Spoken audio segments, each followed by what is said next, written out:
台语文千万字，逐工要和大家做伙来捌一字。3天前，杨勇为拼到奥运柔道银牌，会当讲是咱台湾有史以来头一个人。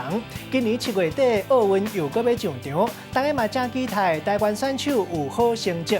今仔日要甲大家小解，这一字就是柔，柔道的柔，读柔柔第5条，嘛有人读做柔。古早台语字典解说讲柔的意思是会直卖弯巧的意思，也就是软，咱讲柔软。古早柔嘛有让人烧让的意思，咱咧讲柔一步。若是原谅别人，咱讲柔意；温顺柔和，咱讲温柔；个性温柔，咱讲柔性。啊，若温柔软细，咱讲是柔软；温柔顺良，咱讲柔顺。带大家做伙来小解这2个词。头一个读做柔性，代表讲一个人的个性真温柔；第2个词读做柔意，简单来讲就是让伊，又就是原谅伊。咱用一句话来举例，甲这2个词甲做伙。